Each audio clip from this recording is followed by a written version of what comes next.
So second question next. ये question लिखा हुआ है कि a thin wire ring of radius r has a electric charge small q।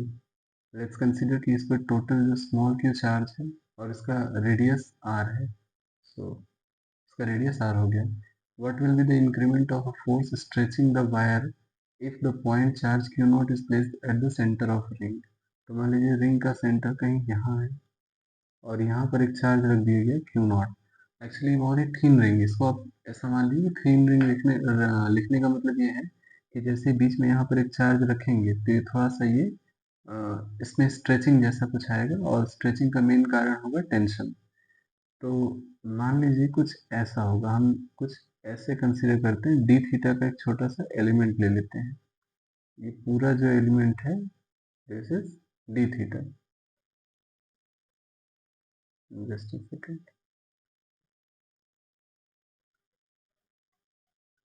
ये पूरा अपना एलिमेंट हो गया डी थीटा का। ठीक है, तो मान लीजिए कि ये पूरा एंगल जो है वो डी थीटा है। तो इसके एक हिस्से पर टेंशन कहीं इधर काम कर रहा होगा और एक हिस्से पर टेंशन इधर काम कर रहा होगा।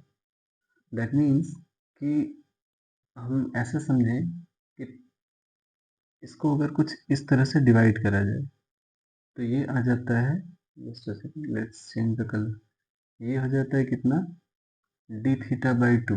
सिमिलरली इधर भी हो जाता है कितना, D theta by to. But इससे एक फायदा ये होगा कि हम लोग इस टी के कंपोनेंट को आसानी से देख पाएंगे।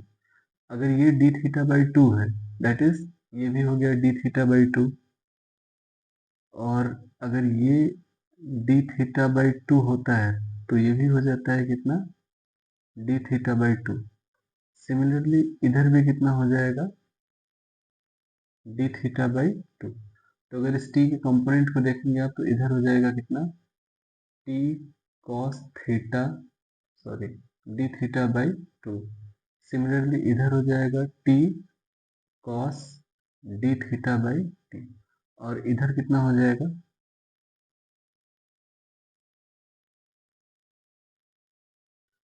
इधर ये वाली कंपोनेंट ये हो जाएगी T sine d theta by two. Similarly एक जो इधर का कंपोनेंट हो जाएगा T sine d theta by two. और ये यहाँ से यहाँ तक जो भी टोटल चार्ज है ये हमारे लिए पॉइंट चार्ज की तरह बिहेव करेगा। तो मान लीजिए कि इस पर टोटल चार्ज जो है वो डी क्यू है। इस एलिमेंट पे ये जो शेडेड पोर्शन है इस पर टोटल डी क्यू चार्ज है।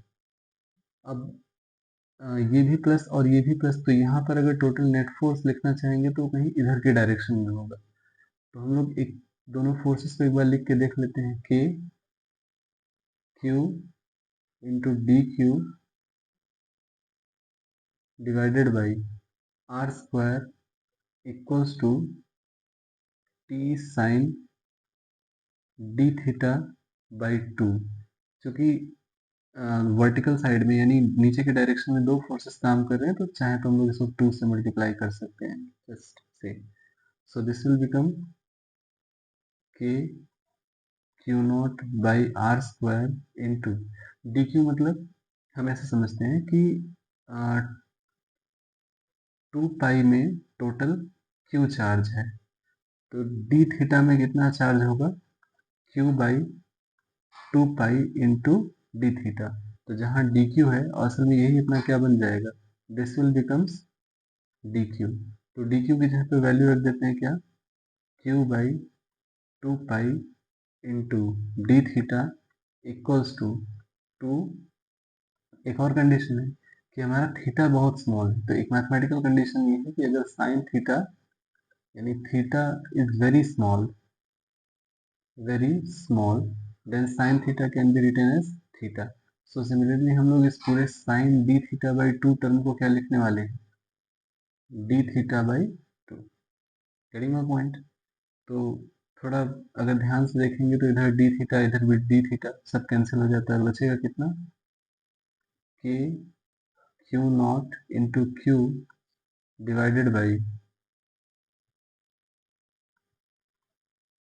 2 पाई आर स्क्वायर इंटू, और तो कुछ बच नहीं रहा है, it's okay, is equals to T.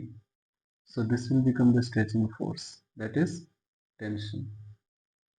ठीक है, तो एक बार मैं फिर से बता देता हूँ कि हमने क्या काम करा कि बस इसके इस एलिमेंट पर जितना फोर्स लगेगा उसे स्ट्रेचिंग के रिजल्टेंट फोर्स से कंपेयर करके देखा है, यानी बस रिलेट करके देखा हुआ है. तो मान लेते हैं कि डी टू छोटा सा हमने आर डी थीटा का, हालांकि लेंथ पे देखते तो भी कोई खास दिक्कत नहीं होता, बट अगर ऐसे देख रहे हैं तो उससे भी हम लोग कर ही लेंगे कि 2 पाई लेंथ, 2 पाई रेडियन में क्यू चार्ज है, तो डी थीटा में कितना हो जाएगा, Q divided by 2 pi into d theta. तो बस इस पर लगने वाला इलेक्ट्रोस्टैटिक फोर्स और नेट जो स्ट्रेचिंग का फोर्स है वो दोनों बराबर होना चाहिए, दैट इज यही हमारा आंसर होगा. So let's move to the next question.